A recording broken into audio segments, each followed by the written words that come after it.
Hello, and welcome to the Wheel of Crime podcast. This podcast is ran by two ladies who play games, mumble profanities, and laugh way too often. Also, this podcast does cover topics of sensitive nature, and as such, listener discretion is advised.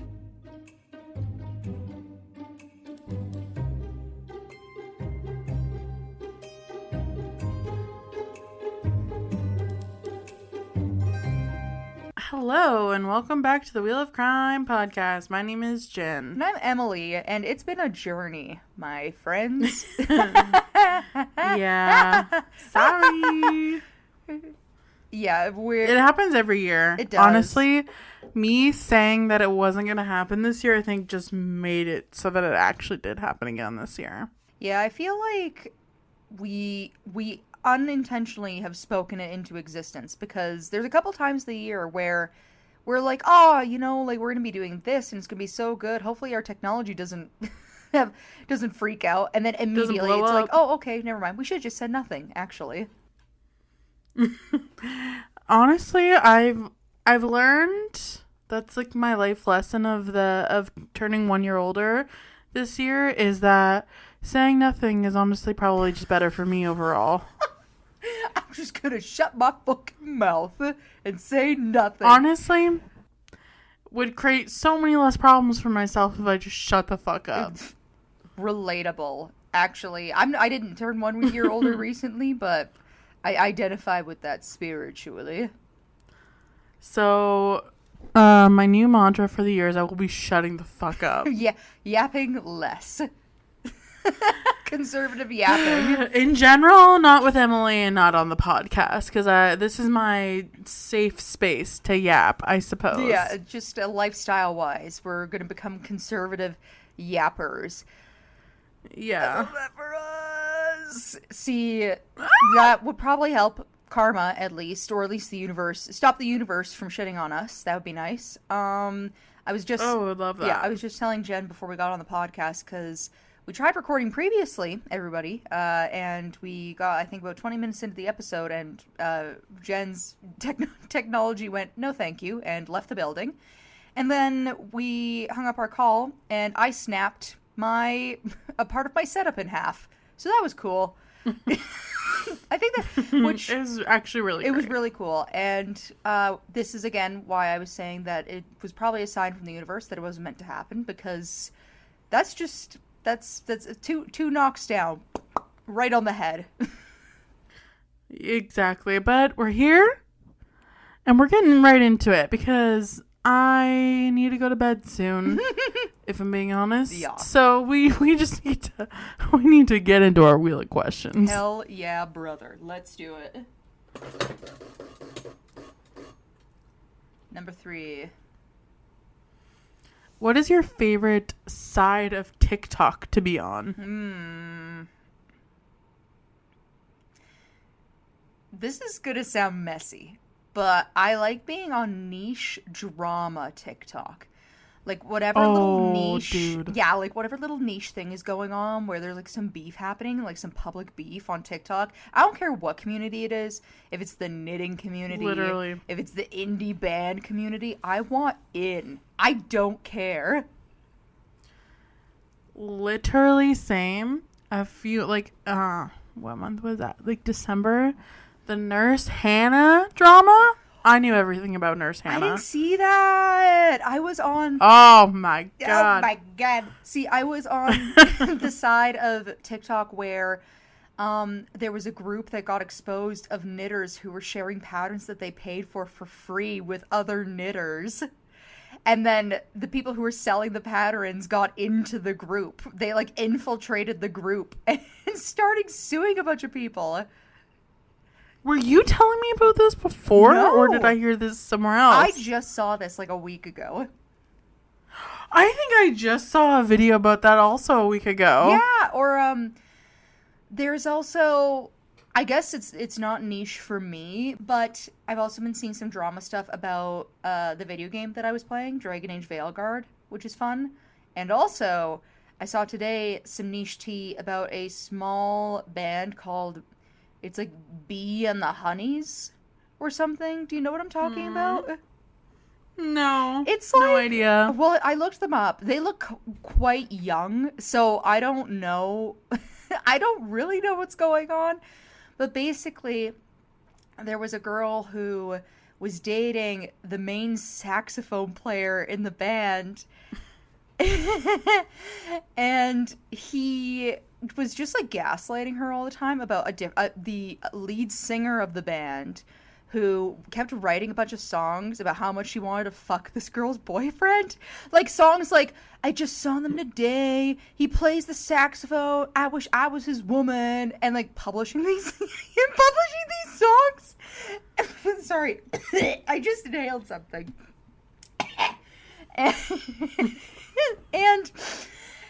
But it was like stuff like that where they'd all hang out as a group, and she'd be like, and then we were talking by the produce section with his girlfriend, and I just wish that was me. And she kept doing that for like a year. And eventually this girl and that guy break up because she's like, I don't understand what's happening with this girl in your band. I think she's obsessed with you and you're not taking this seriously. He then started dating the girl that he like told her not to be worried about, like a month after. Classic. And now they're engaged 3 months after that. Ugh.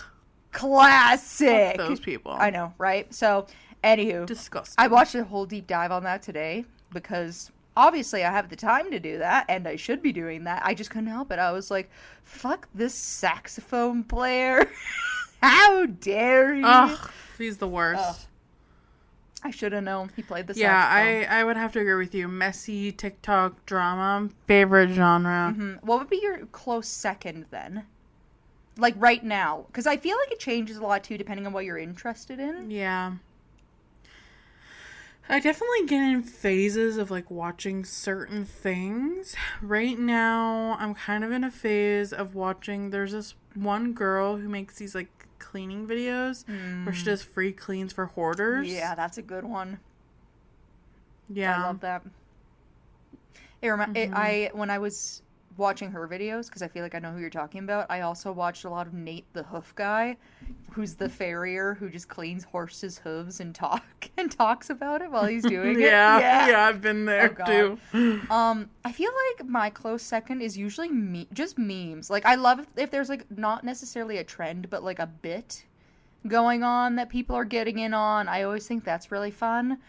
Or specifically right now, soulless thirst traps who I feel like, have I told you how I'm super in love with a bald elf right now, Jen? No. Oh my we haven't god. Discussed this. Yeah, he's from Dragon Age, obviously. Oh, classic. He's so classic. And he's so ugly, Jen. He's so ugly. Like he's cute to me, but he's so subjectively ugly. And I just can't help it. I'm like, man, I want this little elf man. He has to be mine. And that's the other side of TikTok I've been on, is just thirst traps of this bald elf with huge ears. And he's just so handsome. Awesome. I love that for you. I love that for me too. Alright, should we spin for our next question? Yes. I'll send you pictures later. If I do now, it'll be too distracting. Great. Number 4. What's the weirdest thing you've been convinced to do from TikTok? Convinced to do from TikTok? I feel like there's been things. I'm struggling to think of something now, but I feel like there's always like weird DIYs that people are like, oh, do this, and I'm like, fuck it. See, mine's always like natural health stuff, I guess. Yeah. Or like I get influenced, like a beauty DIY, you know? Yeah, or I get influenced to buy stuff that I probably don't need, and then I buy it, I'm like, why do I have this? I don't know. For a while I get influenced by so much shit. I am the most easily influenced person ever. I know crow brain. I've been reining myself in because I had to sit down with myself. You know, the kind where you're like looking at yourself in the mirror and you're like, all right, listen up. Because You stupid bitch. You dumb poor bitch. Because I fully saw a video with some girl who was like, I collect bagoos, and I just bought my 27th bagoo. Come with me while I go pick up my newest leather bagoo. And do you know what a bagoo is? Yes. Which, it's so ridiculous. And which, for our listeners, so you don't have to look it up, it's just a reusable bag of a type, or bags made using recycled materials. I took one look at this girl's bagoo, and I was like, maybe I need one. And then I was like looking in the mirror, and I was like, you do not need another ugly bag you refuse to get rid of to stash in your closet. Get a grip. Even though I have to sit down with myself, I still find myself on Amazon late at night being like, you know what? I need the different French comb. Maybe it'll work better than the French pins for my hair. Yeah, or the hair curlers, the sock hair curlers or whatever it is. Yeah, or the stupid fucking hair oils or... Yep. Yeah, I've been gotten the this hair by oils. like 10 different hair oils and none of them work. Yep. I swear to God. I got the rosemary one, and then my husband told me I'm not allowed to use them anymore because he said I reminded him of his mom's cooked chicken. And I was like, okay, oh my God. that's over. I have been, so I would say my most recent one was I was influenced to buy magnesium spray for my feet to help me sleep at night. I don't think it works. If I'm going to be full disclosure, doesn't work. Don't think it works. No. No. And it doesn't all work. I noticed was that my bed has kind of gotten white and chalky where my feet go. Yeah. Yeah. And that was fun. Love myself for that one.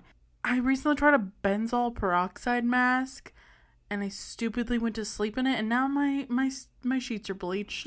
Yep, that'll do it. Mm-hmm. So we're done with that. I'm deleting TikTok. The app's gone. It's not, but it should be. I knew it was bad too when I had a moment when I was sick last time. And to be fair, I was really sick. This would have been whatever month it was, October, November, when I had my last really big illness. And I fully was chopping up onions in the kitchen, actively chopping up onions to put in my socks before bed. And I was like, you know what? Or I could take a nighttime Benadryl. And I was like, oh, that was a close one. Could you imagine? Your mattress would stink like onions until the rest of time. It would. Yep. Well, should we spin for our next question? Yes, we should. Number 1. Have you ever had to leave a job due to injury?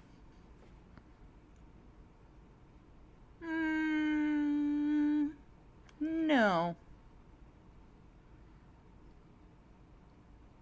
I have had to leave my job for other people's injuries. Like, what do you mean? Like, my sister, who I work with, was working on a piece of fitness equipment, and I believe, if I'm remembering this correctly, she dropped a weight stack on one of her fingers and split it open, and was too scared to look at it. So I left what I was doing, which is my job, to go find her finger and lend a hand. Oh, She still gross. had her finger. It was on her. It was just, pressure cuts. She basically had caught the edge of her finger. So it really, really fucking hurts, right? And the part of your nail. And she split her nail, but it wasn't anything like, it could have been worse. But I was there. For sure. I left my job for it. Ugh. Yeah. Yuck. I don't think I ever have. I feel like I've gotten injured and it's like prevented me from going to work for a period of time, but never. I haven't really had any, knock on wood, on job injuries. Yep. I don't know. I'm just really good at hurting myself off the clock, I guess. Same. Same. I'm fantastic at that, honestly. Yeah. I should get a medal or something. I should too. You know the amount of times I pulled my back, like a muscle in my back, where I could barely stand up off the clock? Literally same. Yep. Terrible. Literally same. I mean, Emily holds the gold medal for that, I think, because she pulled her back as like a middle schooler picking up a jug of milk. Yeah, I was like in grade 7. And it was a 2-liter jug of milk. It was a heavy bitch. Bitch, I fucking lifted that shit all the time and never pulled a muscle. I can't believe you threw out your back. And the funniest part is that you know it's a true story because not only does Jenn, who I grew up with, know this, but if you ask any member of my family or anybody who even went to school with me, everybody knows. They're like, yeah, there's the weak little asshole who threw out her back lifting a jug of milk because I couldn't do anything. I couldn't go to gym class. I couldn't stand up straight. I couldn't turn my neck. Like, I really worked myself over. I feel like I didn't even hear about it from you. I recall your mother telling me about this incident. That also checks out because I vividly remember having this conversation with your mom, sitting at your kitchen table in your house that was 2 doors down from me. I was like, Emily's mother. What do you do for work? Yeah. And she like explained her job to me, and then I was like, oh yes. And then somehow that conversation led into Emily throwing out her back with a jug of milk. It must have just been topical at the time. It probably. Right. I think it had just happened. Yeah. Well, and even all my siblings, they're like, oh my God, remember when Emily did that? And I'm like, yeah. It's hard to forget. And you know, it's not even the first time. Just, it was the first time with a jug of milk, but not the first time that happened. What a sleigh. Such a sleigh. All right. We have one more question, right? Yeah. Okay.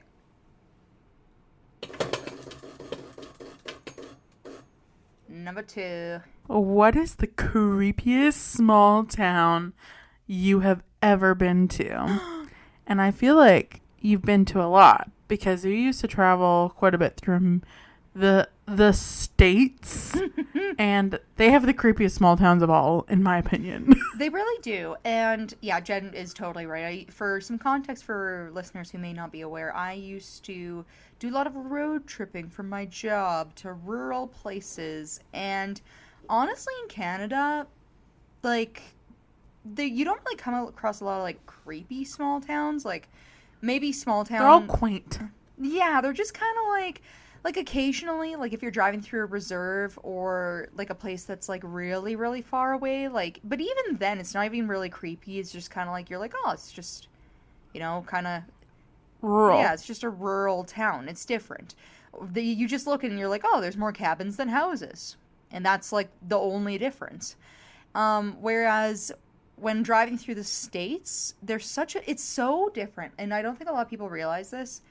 Canada, when you're driving cross-country, you have a lot of stops. And you have a lot of stops that are designed for truckers. So you're always going to be able to find, like, somewhere to get food or gas or see people. Like, they're transient places, but nobody's really, like, if you want to spend, like, 3 hours there, like, there's probably other people doing the same thing.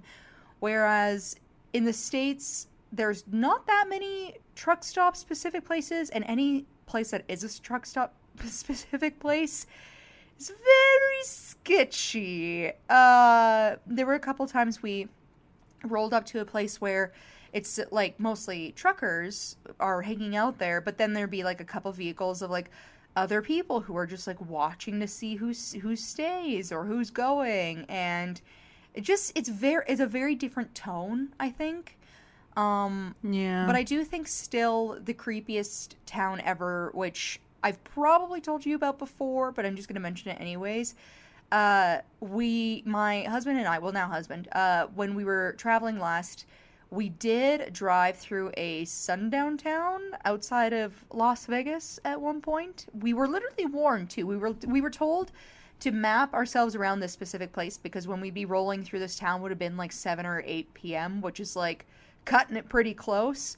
So we had a couple people be like, oh, you know, make sure you are taking this road, not this road. It'll take you like 10 minutes longer, but you don't want to take the risk. And then we were using his in-truck GPS and thought we'd routed ourselves around, but it had corrected itself to route us through the sundown town. And that was a creepy experience because, like, speaking of tone, I feel like sometimes when you're driving, like, especially when you're driving, you can kind of feel the energy change of, like, either the driver's on the road with you or, like, the town you're in or the city you're in. And the tone immediately, as soon as we got into this town, like, you could not see anybody on the streets. There was, like, maybe one person on a porch who, when they saw us driving up, stood on their porch and, like, watched us keep driving. Like, they turned their body to watch us keep driving down the road and all these things. And I was like, oh my god. Like, it was just, if we had not been told that it was a sundown town, I think we still would have picked up on the fact that we were not welcome there. I totally agree with you. I feel like you can definitely feel the vibe shift when you're in a place like that. Especially if you're not welcome, which is why I have a hard time believing when some people are like, oh, I totally went to this place and had no idea. I'm like, you didn't notice when people are, like, staring at you for a long period of time or asking you, like, really pointed questions or, you know, I feel like there's signs, you know? There is, but I also think that some people are just really bad at picking up on cues. Maybe that's it. Because I feel like there's people who are like, you know, when you, like, are at a friend's house and you can tell, like, okay, we're both, like, you're ready for me to leave, I'm ready to leave, and so you kind of go. I feel like there are definitely people who do not pick up on those cues and are just like, yeah, I'll stay for dinner. You know what? That's fair, because I do know people like that, so that makes sense. I feel like, yeah, it's just not really something I think about. Please leave my fucking house right now. I don't want to be here anymore. Yeah. Leave. I want to get in my pajamas. Well, what about you then? Because I feel like it's a little different for you for not having such a road trippy background, but you've done quite a bit more traveling than me, so I feel like you at least have a couple cool places. Well, cool, quote unquote. I don't know. I don't have any, like, I can't remember, like, any specific towns that gave me, like, the actual ick. There was a few, like, when we were driving through rural Washington that I was like, and also, what's that place called on the border with Osoyoos? Cranbrook? No, hold on. I gotta look it up. Orville. When we went to Orville, that town gave me the creeps. Ooh. It was such a weird place because we went to a gas station and a grocery store, and, like, all of the shelves were empty, like, barren. And we drove by multiple groups of Hell's Angels. Yeah. And then we tried going to this, like, taco place, and there was, like, a big sign on the door that was, like, permanently closed due to, like, multiple health violations or whatever. And I was like, okay, great. And then we basically, like, left shortly after because there was nothing to do. And we tried going to, actually, now that I'm thinking about it, they have this, like, one castle or something that's, like, just outside of town. And everywhere on, like, the maps and, like, all the tourist things were like, yeah, it's, like, 20 miles outside of town. So I was like, okay, that's not too far. And we drove, like, 20 miles. And then there was, like, a sign that was like, keep going, another 10. And then there was another sign that was like, keep going, you'll be there soon. And we never even made it there because we got kind of wigged out because it was in the, like, this, like, super windy, like, deserty type road, like, with lots of hills. And I was like, this is giving horror film. I don't like this. Because when you shared this story with me, I feel like around when it happened, you just kept being like, Emily, it was like the hills have eyes. It was. It literally was. So then we ended up turning around, and on the way out, there was a giant billboard that was like, opioids don't have to ruin your life, or something like that. And I was like, cool. And then we were looking it up after, and apparently the town never recovered from the 2008 financial crisis. Like, they've been basically decimated ever since. And they used to be, like, a decently popular, like, kind of tourist border town. But ever since then, they've just, like, not had anything going for them. That's unfortunate. But at least you were able to get some town history out of the place you were in. I genuinely don't even remember the name of the town that we drove through because I chose to block it out from memory. I was like, all I know is that I don't ever want to go back there and that it was somewhere en route between Area 51 and Las Vegas because my husband really wanted to take a gander at Area 51 and I can't even blame him. Fair. I also want to take a gander at Area 51 one day. They sell, or they have a lot of booths, whatever that is, selling alien beef jerky on the way to Area 51 in case you were curious. What a sleigh. And you know what? Never tried an alien beef jerky, but it must be delicious. I kind of feel like it's roadkill beef jerky. Yeah, I feel like alien beef jerky is just alien to you beef jerky because you think it's beef, you think it's beef, and it's probably not. Lucky. Awesome. Okay. Well, do you have any guesses about what my story for you is about today? I actually do have a guess. Is this the person who was found in a suitcase on TikTok? No, but we should talk about that. Well, it's familiar to me, and I was wondering if maybe we'd already talked about it on the podcast, if that was already a story that we've done. But if not, I can't remember. Then I don't know. I don't think so. I don't know what your story is. It definitely feels like this is a TikTok crime. This has to be a TikTok crime in a small town. That's my guess. Well, I'll give you some points because you're on the right path. Okay. So a few weeks, months, I don't know how long, time's a concept that I don't understand. I saw a TikTok and it was one of those TikToks that had like a slideshow of like creepiest small towns in America. And I think I even sent it to you. Okay. Probably. And one of the towns in that slideshow was a place called Rulo, Nebraska. Rolo? So, yeah, Rulo. Like R-O-L-O? R-U-L-O. Oh, okay. Yeah, I don't know anything about this. Yeah, so I looked it up because from that TikTok I was just like, oh, like, because it was just like, these are the creepiest towns and like, I think the description for it was like something about a corn cult. And I was like, okay, I'll look it up one day. And today's that day. Yeah, don't get your expectations high. It's giving me Church of the Flying Spaghetti Monster. That's exactly the vibes that you should have going into this. Wicked. Okay, cool. Can't wait. So, Rulo is a village in Richardson County, Nebraska, USA, obviously. The population was 144 people in the 2020 census, and Rulo was laid out in 1857.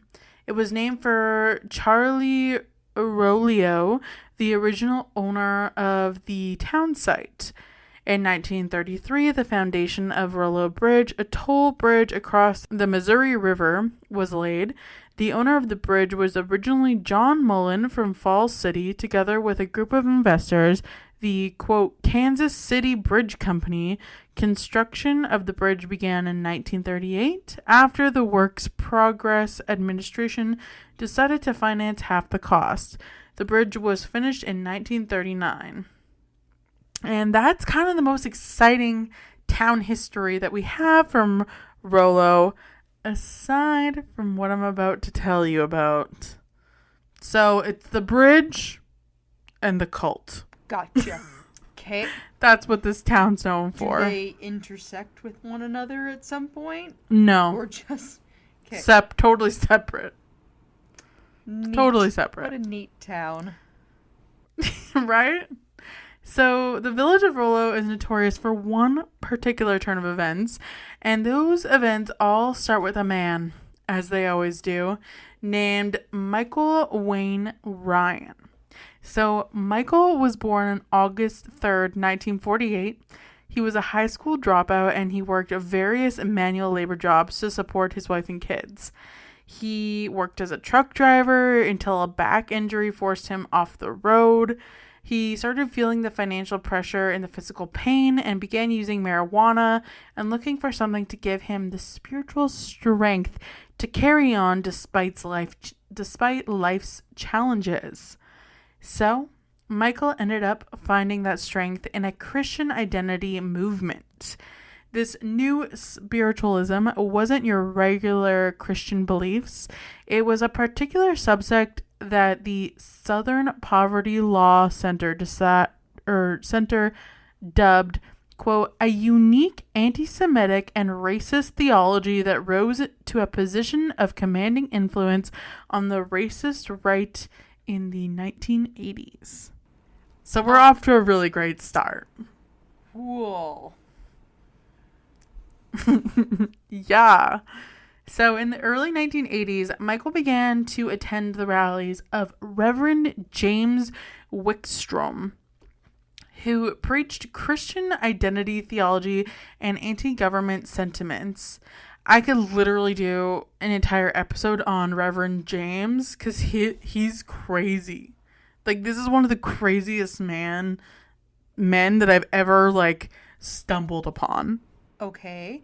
Because this is in the 80s. So this crazy man is still around then? Or is this just, like, you're talking, like, off of old rhetoric? He's still around, but I'm new and old. So crazy.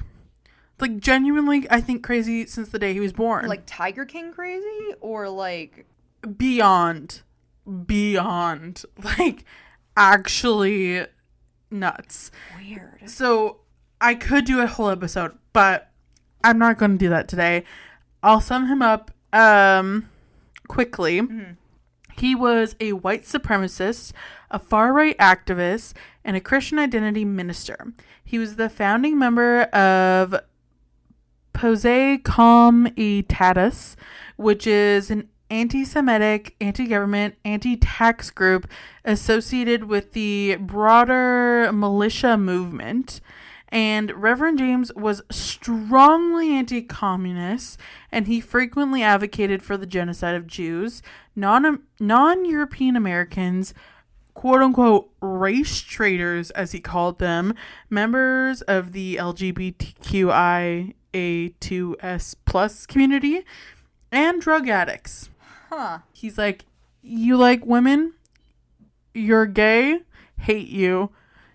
You're a drug addict? You suck as well. I feel like he like sat there and he's like, what does the typical like next level conservative hate, and just make that into like a whole list and be like, this is my standpoint, fuck you all.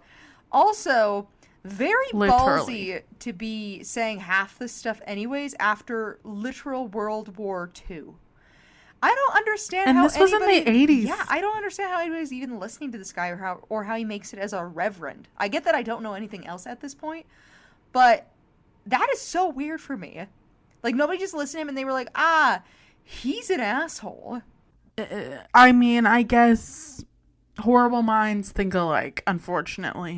Of course. So, from Reverend James, who is an amazing role model, obviously, Michael learned the basic tenets of the Christian identity movement. So, despite the group's anti-Semitism, they used ancient Hebrew name for God, which is Yahweh, with some groupies even following a traditionally kosher diet. So they're very hypocritical in this group, and they, I think, actually have no idea what's going on. What? They're like, oh yeah, we're Christians, so we do these things, but also we hate Jewish people, but we're actually gonna like do the things that Jewish people do. It's just, it's different when we do it. What? This is crazy. It is crazy. So according to court documents, Reverend James taught Michael what was known as the arm test, where he would hold a person's arm and shoulder and ask a question of Yahweh to learn his will. If the answer was no, the arm would drop. If the answer was yes, the arm would stay up. The person holding the arm and asking the questions had complete control of the other person's movement and can manipulate the answers to their advantage. It was a trick that Michael would later use once he began attracting his own followers. And Michael soon earned a reputation as Wickstrom's main man in Kansas, according to the Southern Poverty Law Center. At one of Reverend James's appearances, Michael met widower Rick Stice, who owned a struggling pig farm in Rulo, Nebraska, where he lived with his 3 kids. Rick invited Michael and his family and followers to move on to the farm, where they would study the Bible, smoke pot, and amass weapons in preparation for Armageddon. This, unfortunately, was kind of the beginning of the end.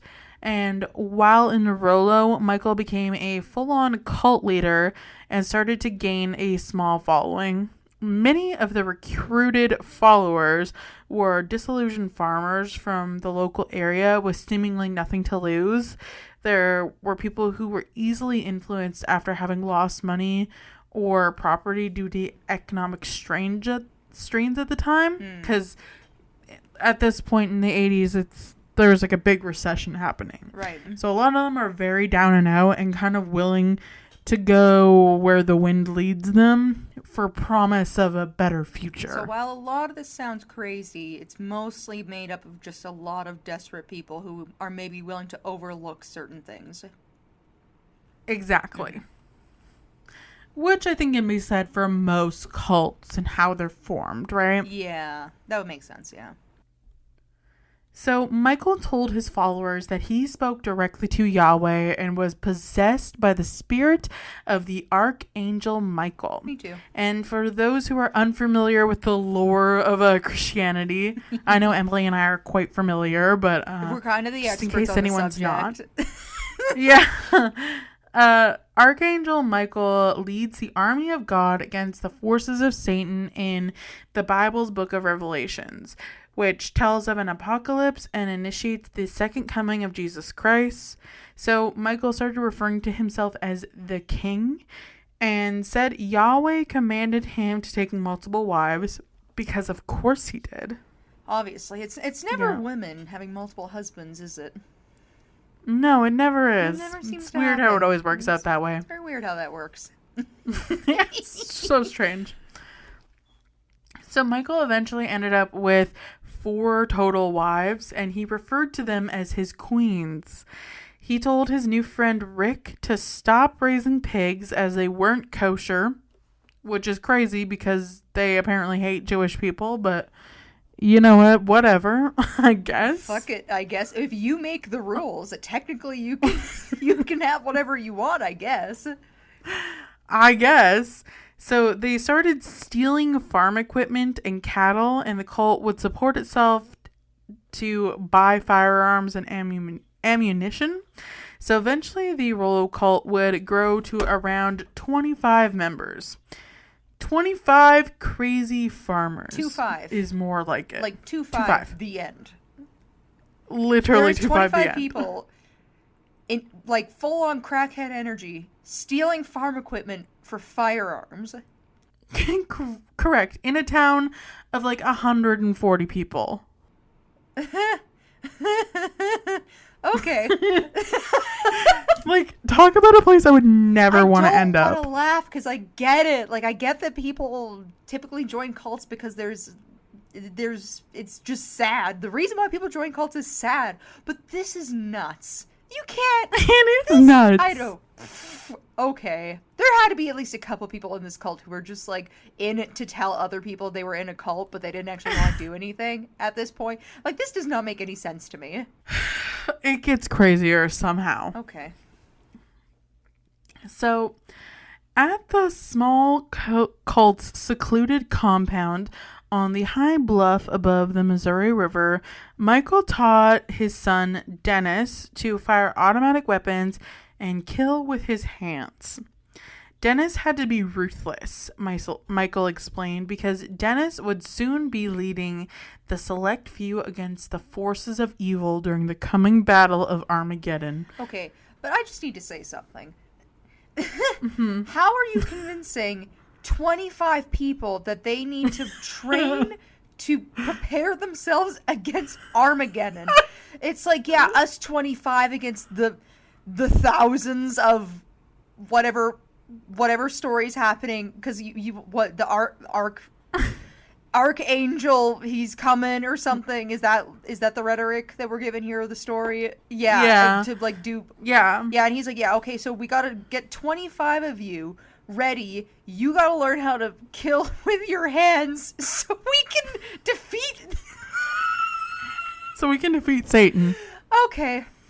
Just want to make sure. Okay. Yep.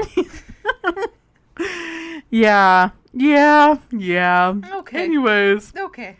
So before I get into this next section, I just need to clarify some names because it's so fucking confusing. Mm-hmm. There are so many men named James in this story. It's actually unreal. So, like, it's too many for a cult of 25 people. James cult? Surprisingly not. So there's Reverend James Wickstrom, who we've already talked about, yes. And I'm going to refer to him as Reverend James. There's also cult members James Thim, who I will refer to as James T, and James Haverkamp, who I'll refer to as James H. Gotcha. Okay. So just to clarify the many James and how they will be referred to. Gotcha. Okay. So in early 1985, cult members James T and Rick expressed to Michael some doubts that they were having about Yahweh and the validity of the arm tests. Wow, really? I mean, crazy. Yeah, crazy, right? I have no idea how you could even begin to question something like that. It's a mystery. James T and Rick were then demoted to slaves, which is not funny. Objectively, it's not funny. That's actually very horrific. That is so horrific. I just can't even believe there's a tier. They're like, oh yeah, you can't have pigs here. They're too kosher. Also, be careful because you might get demoted to slave. That's crazy. And you have to remember, Rick, like, this is his land. Like, this is his farm, and he's been demoted to a slave now. On his own farm. That... For questioning an arm test. Okay. Yeah. So, they were made to sleep outside, chained to a porch. At various points, the two were forced to have intercourse with a goat and sodomize each other as punishment. No! It gets actually so much worse. Like, not even funnily. Like, what? It gets, like, horrifically worse. Oh, no. Yes. So, I hate this next part. So Rick and his 5-year-old son, Luke, were also forced to perform oral sex on each other. Oh, no. Michael repeatedly abused Luke, calling him a dog and a mongrel and dog shit. According to Rick, Michael put ashes from his cigarette in Luke's mouth, spit on him, shot him in the arm, and tied a whip around the boy's neck and lifted him off the ground. Why, though? Because it's Rick and the other guy who are these slaves, right? Or is this Rick and Michael? Yeah, so Luke is Rick's son, though. But he didn't get demoted. He doesn't deserve that. Well, I guess because his dad was demoted, he automatically got demoted. Either, but, like... I don't know. This just we're getting into the gross territory of somebody who started something that they feel like they can get off on the power of being able to influence other people, and now it's getting to this point, which always happens, but I hate it. I hate it too. So around March 25th, 1985, the 6'2" Michael, who weighed over 230 pounds, slammed the 5-year-old Luke into a cabinet, resulting in a fatal head injury. Aww. Michael then ordered James T and Rick to bury him in a shallow, unmarked grave, And in the weeks after his son's death, Rick repeatedly ran away from the cult, leaving for good on April 4th. Michael was so furious about Rick leaving and ended up turning his wrath onto James T., who had nothing to do with this. Yeah. But he got the brunt of it anyway. And on April 27th, 1985, James T. was beaten by Michael and other male members of the cult after being accused of poisoning a turkey that was being eaten at a communal meal. James T. was then taken to one of the former pig pens where he endured days of horrific physical and sexual abuse before being murdered. Michael, his 15-year-old son Dennis, and cult members Timothy Haverkamp and James H. And John David Andreas repeatedly sodomized James T. with the handle of a shovel and a pick, causing horrific internal injuries. Mm-hmm. And then Michael commanded each of the 5 men to whip James T. 15 times, a total of 75 lashes. Michael had the men shoot off the tips of James T.'s fingers on his left hand. Michael then broke James T.'s arm and removed the skin from part of his leg with a razor blade and pliers. Oh. Afterwards, he commanded his son Dennis and James H. to break James T.'s legs. And finally, Michael stomped on James T.'s chest, breaking his ribs, and ordered James H. to shoot him in the head. James T. was buried in an unmarked grave. See, this is what I mean. It's like these cults start and they lure people in who are desperate, which is already sad. And the whole thing is, and the cults are like 10 out of 10 times ridiculous anyways. And then it just evolves into the leader being like, oh, I convinced all these people to do this. Watch me do the most horrific shit possible because I love that I can do that. Like, that is so sick. I will never understand how, like, the thought process behind these people who become cult leaders, I will never understand.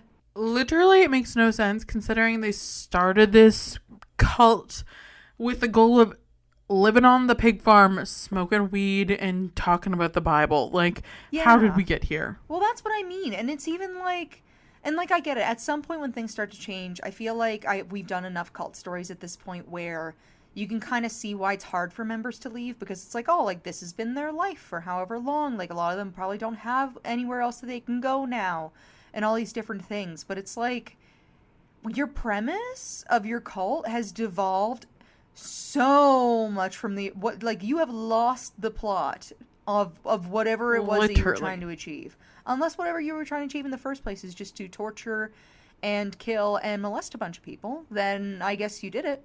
And you succeeded on that front. Heinous. It's actually heinous. So heinous. So that June, James H. and John were arrested for stealing farm machinery in Kansas. As a result, authorities raided the farm, finding a weapons cache that included 150,000 rounds of ammunition and over $250,000 worth of stolen property. Which is insane. That's a lot. For 25 fucking people to do. Yeah, that's like... And for what? Like, I don't think Archangel Michael needs that many bullets. Yeah, I guess you don't know but I don't the know. will of Archangel Michael. You know what? That's fair, I guess. I don't know. Whatever, I guess. So, while in custody, James H. and John told police about the murders, and another raid in late August turned up the dead bodies of Luke and James T. Michael, Dennis, and Timothy were all charged with first-degree murder. Michael and Dennis went to trial in March 1986, by which time Timothy had already pled guilty to second-degree murder. When asked why he had participated in the torture and murder of James T., Dennis said, because that's what Yahweh wanted. The Associated Press reported 18 days of testimony. They were both found guilty, Michael of first-degree murder and his son Dennis of second-degree murder. In October 1986, Michael was sentenced to death and had pleaded no contest to second-degree murder charges related to the death of young Luke. Michael vowed to spend his days in prison rewriting the Bible, but he later recanted that statement. Dennis, who, as a reminder, was only 15 at the time of his arrest, was given a life sentence. Many people, both inside and outside of the criminal justice system, believed the sentence was far too severe for a teen who had been thoroughly brainwashed by his father. James, which I feel so conflicted about, but we can talk about that in just a minute.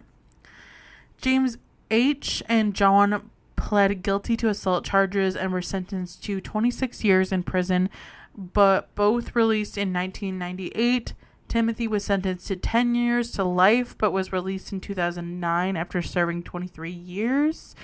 And in 2014, the Omaha World Herald reported the Nebraska Board of Pardons made the rare move of commuting his sentence, releasing Timothy from a lifetime of supervision. In 1997, due to a legal technicality, Dennis, at the age of 27, was released after 12 years in prison, although he had spent his childhood under his father's thumb and the next several years in prison. Upon his release, he was coming into freedom with a fresh energy and hope for the future. He said that he wanted to go to college and major in psychology. He wanted to help at-risk kids from troubled homes. He figured he knew something about troubled upbringings, which is probably very true. Yeah. So Dennis was starting to learn, though, that universities were not interested in 27-year-olds with prison GEDs, murder convictions, and no money. He knew many people looked down on him, and potential employers weren't thrilled about hiring a convicted felon. Dennis was struggling with frustration and anger, especially towards his father and upbringing. He said he might be willing to partially forgive Michael if he were to apologize to those he had harmed and take responsibility for his actions. Instead, the last time Dennis had contact with his father, Michael blamed him for not completing the circle. Michael said that Dennis's loss of faith and testimony against his father in 1985 were the reasons that Michael's end-of-days prophecies had not materialized. Michael even convinced Dennis's grandmother that Dennis was the reason that Michael was on death row. She called me a snitch, Dennis said, which is insane to say to your grandson. I can't. I know I keep, laughing at stuff, but it's just because I cannot imagine sitting there as a grandparent.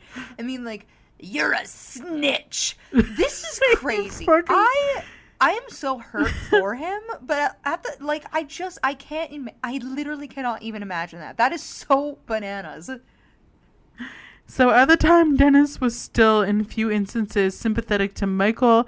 He said his father had a tough childhood and believed Michael had been brainwashed himself by the rabid teachings of Reverend James, which is probably true, but not a good enough excuse. So by 2015, Dennis was married. He had a child of his own, and he was working as a long-haul trucker. On May 24th, 2015, after almost 30 years in prison and several stays of execution, Michael died on death row at the age of 66. The cause of death was brain cancer. He had been unrepentant up until the end, believing that he had been following Yahweh's wishes all along. When he was told he was dying, Dennis, who hadn't spoken to his father since their arrest and convictions, told Omaha Magazine, quote, "Best for everybody, good riddance, flush him down the toilet for all I care." The end. Well, tell us how you really feel, Dennis. Yeah. You know what? I kind of understand his sentiment. From an empathetic no one can blame him. Yeah, fair enough. But yeah, that was a lot to take in. Yeah. And a bit of a whirlwind. Pretty much nothing you said I expected to happen. If you'd said, "Oh, I'm telling a cult story," I'm like, okay, so very obviously a religious fanatic, probably a man with many wives, but like has a following of like 200 people, and you know, like I could see doomsday cult because I feel like that's a really big thing, especially for the Americas. But pretty much everything else you said, I was like, damn, could not have seen that coming. When I first started looking into this, because I was like, I wrote it down because it was like corn cult. Yeah. Never could have guessed. Never in a million years could have guessed. So was this the corn cult? This was the corn cult. Where was the corn? I still don't know. All right. TikTok just lied to me, I think. Probably. They're trying to use buzzwords to trick you. Which would work on me. There was something else you said kind of towards the end that I was going to elaborate on, and now I'm missing it. I don't know. But yeah. There's been very few times where you shared a story where I literally have no words, and I have no words. It's just sad. It's sad and it's crazy and it's weird and I don't understand it and it kind of makes me mad. Obviously, they all make me mad. But like, yeah, I feel like I'm just left with more questions than answers. I can't believe it was a brain cancer that took him out in the end. Just lots of things. It's like it's so shocking that like, what do you even say to that? You're like, wow, I had no idea that this man who just wanted to smoke weed on a pig farm would end up like literally horrifically murdering, molesting, raping, torturing multiple people. Yeah, people, children, like all this animals. Stuff. Yeah, animals, and his poor son was even looped into this stuff too. Like, and then he's sitting there shaking his finger at me, like, it's your fault that it ended up like this. Like, bitch, are you stupid serious? Snitch? Yeah, you snitch. What are we even talking about? Like, talk about the one on death row. The one on death row being like, it's your fault I'm in here. It's like, okay, well, if that was true, would I not be the one on death row? Maybe, like, I just pisses me off. Yeah. I wonder what happened to the queens. Me too. Those 4 women.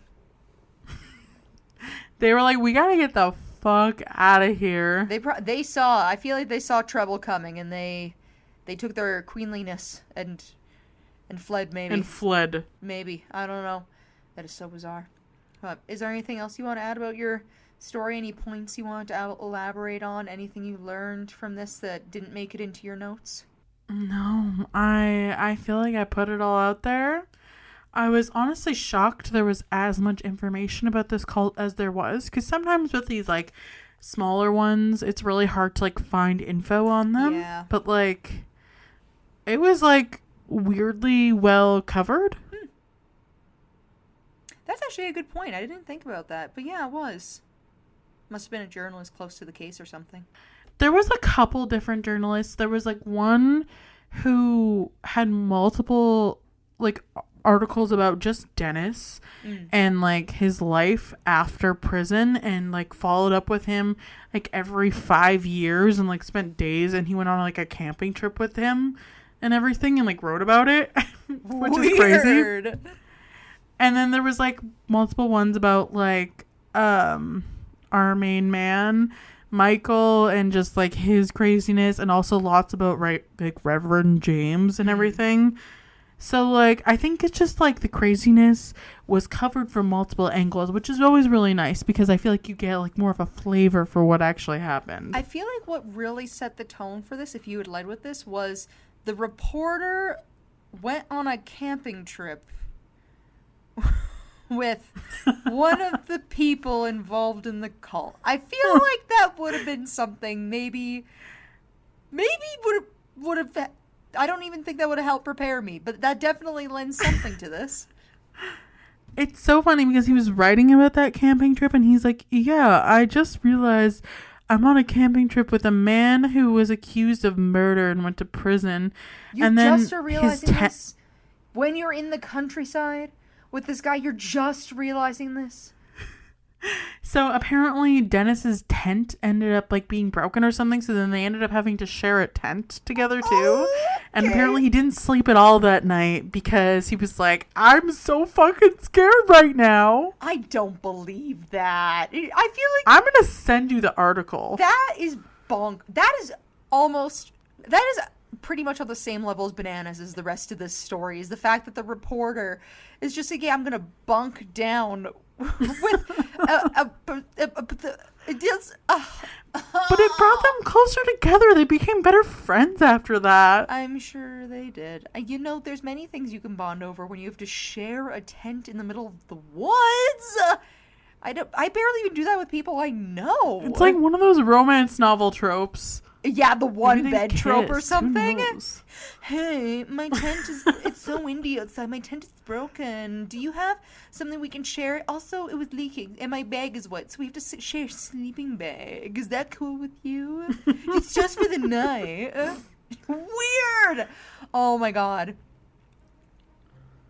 It's perfect. I love it. Oh god. Okay. I feel like that's a good way to end this episode. So if you liked today's episode, please make sure to leave us a review on wherever you're listening to our podcast. 5 stars is always appreciated, but we understand otherwise. If you would like to check us out on our website, it is www.wheelofcrime.com. We have a Patreon, which is Wheel of Crime at Patreon. We have our email, which is wheelofcrime@gmail.com. And we have our social media, which is Wheel of Crime on Facebook, Twitter, Instagram, and TikTok, or X. I guess it's been long enough. We don't have to call it Twitter anymore. It's just X now. And lastly, we are still doing our listener episodes throughout the year, special occasion-wise, all that jazz. If you listen to one of these shows and you're like, damn, have I got a story for you, you can send it in on there, and that forum is open on all of our social media if you would like to access it and submit. Yes, and that's it. That's all. We'll see you next week for another new episode. Okay, bye. Bye.